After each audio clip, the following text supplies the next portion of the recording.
Okay.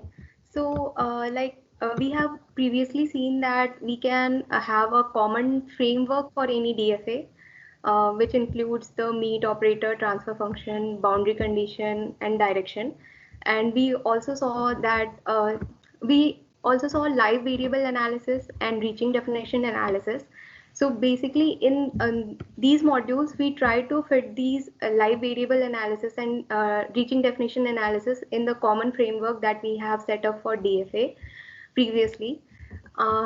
So for live variable analysis, since it is a backward data flow analysis, the transfer function is of form in B is equal to f of out B, or it is a function of some out B, where B is the basic block that we are looking at. And we define two terms, that is use of B and def of B, where use of B is uses the set of variables that are being used but are not being killed by the definitions in B, and def of B is set of all the variables that are defined in B. And here the meet operator is the union of all the it is the set union operator, since a variable is live if it is live on any of the program paths. So we are taking the union of all the successors to define the out B. And since the meet operator is union operator, we can also see that the ordering is that superset is less than equal to the sets, and so the top value is phi and the bottom value is the set of all the variables, uh, since it is superset. That's why. And so to do the algorithm, we first set our boundary conditions, and then we set other values, like instead of exit value, all other values, we initialize all other values with the top value, that is phi here. And then we do the fixed point iteration until all the conditions are satisfied. Then for similarly for the reaching definitions, we arrive at a position where the transfer function is a form out B is equal to in B minus kill B union gen B, where here the gen B is basically the definitions that are exposed definitions in B that are not being overwritten or killed, and kill B are the definitions that are being overwritten. And here also the meet operator is set union, as we saw in live variable analysis, as like a definition can a definition is a reaching definition if it can reach from any path. Uh, that's why we are taking the set union. And there is one more analysis that is defined, that is must reach definition analysis. And it is basically must reach definitions are the definitions that reach any point along all the paths. Instead of like any path, it is along all the paths without being overwritten. And the framework is almost similar to the reaching definition analysis, but here the meet operator is set intersection instead of the set union. Uh, okay, so this was about the analysis that was being done. We were trying to set up the frameworks for these analysis, and now I'm going to explain work list algorithm. Um, so basically, it was like first in every algorithm we were doing, like we were first setting the boundary condition, then we were trying to initialize all other blocks, and then we were doing the fixed point iteration. So in fixed point iteration, we are looking at every nodes in every iteration, but we don't need to do that. Like for in first iteration, we should only pick the first block, because only a first block means the entry node or the exit node, depending on the direction we need to pick, because it is the only block that has potential to change. So we try to find out the blocks which has potential to change, and we do this by using the work list algorithm. And it is that like if any in forward data analysis, the successor will only change if any of its predecessor values changed. So we include the successor whenever we change the predecessor value in a set that we call worklist set. So basically we use set because we don't want the blocks to repeat. That's why we are using set.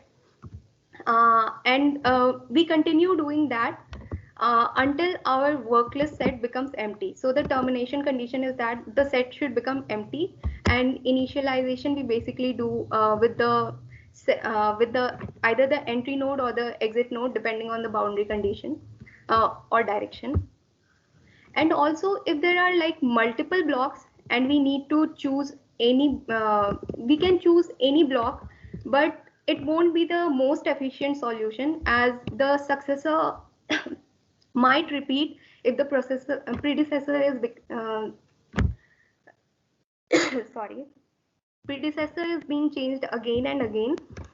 And that's why, like, if the graph does not have any loop or any cycle, then we use the topological sort to do the forward data analysis, or reverse topological sort to do the backward. But if there are any loops, then we basically use reverse post order for the forward data flow analysis, and post order for backward data one. And this algorithm is called worklist algorithm. Okay, great. Is that all your modules, Namrata? Yes, ma'am. Yes, sir.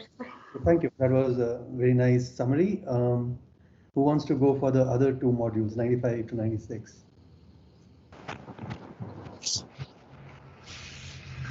Sir, can I do that? Sure.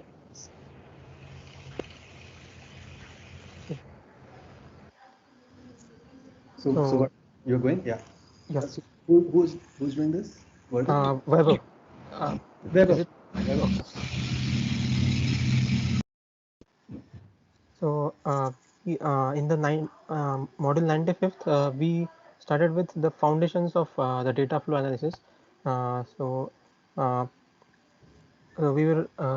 we saw that there is a common, we are going to develop a common framework, and the advantages of we have developed a common framework of the DFA, and advantages of this framework is that we can prove some properties for the entire family of problems, and then we can use those properties to also help in implementation of this DFA algorithm, so that in terms of we can use the base class, a single base class, and then you can always derive the base class, and then implement the specific specialized implementation for the transfer function and the meet operator, etc.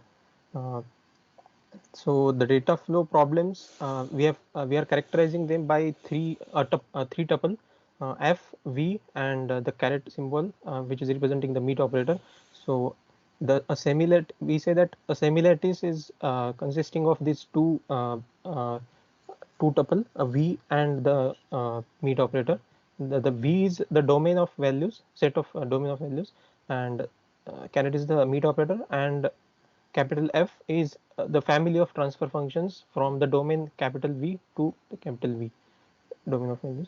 And so we define semi-lattice as a set of, so we defined it, and we say that there are three properties that are necessary for the semi-lattice. Idempotent, the meet operator should have three properties: idempotent property, it should be commutative, and it should be associative. And then we saw some examples like set union, set intersection, the and or.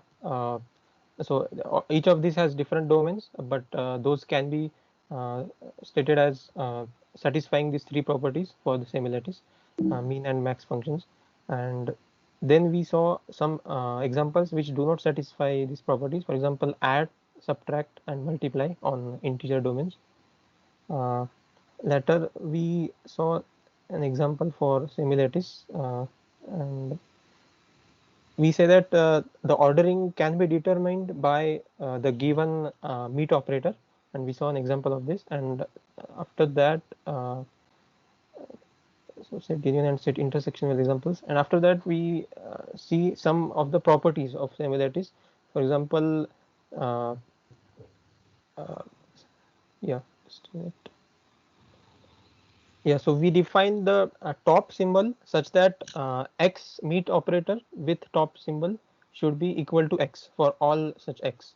So the top value is defined as such, and similarly the bottom value is defined as x meet bottom should be equal to bottom for all x.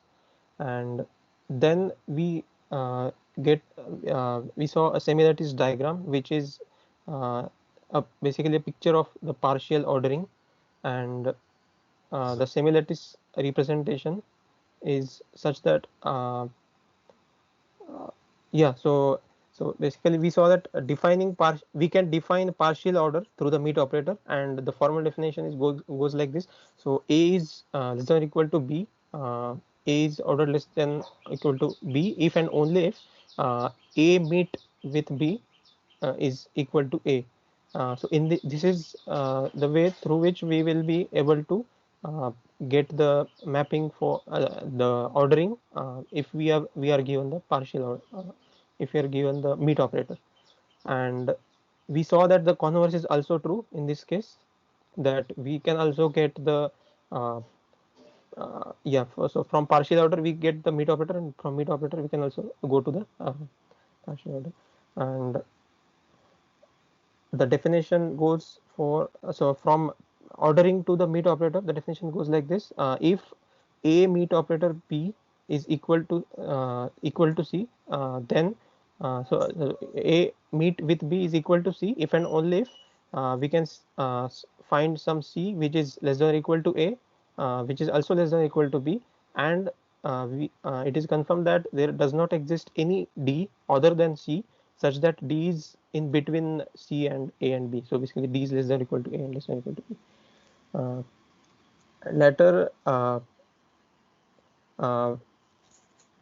we saw that similarities diagram is also can also be drawn from the given ordering, and vice versa. So basically we have three kinds of representations which are equivalent to each other. We can specify either the ordering, either the meet operator, or the actual similarities diagram, and all of these are equivalent. And we saw an interesting property that uh, properties of the meet operator, that is idempotentness, commutativeness, and associativeness, also guarantee the properties for the ordering by the definition that we saw. And then we defined the less than operator, which is basically a less than b if and only if a is less than or equal to b and b is not less than or equal to a, which is also, in other words, a less than or equal to b, but a is not equal to b. And yeah, so the definition of similarities diagram, formally we can say in terms of set representation, that set of nodes are the set of values in the domain, and set of edges are such that the uh, set of y comma x, tuple y comma x, such that x is less than y, uh, and there does not exist any z such that x is less than z, and z is less than y. So the middle element z. Uh, and then we saw some examples. Yeah, so that's it, I guess. Okay, great. Yeah, thank you, Weber. That's great as well. Um,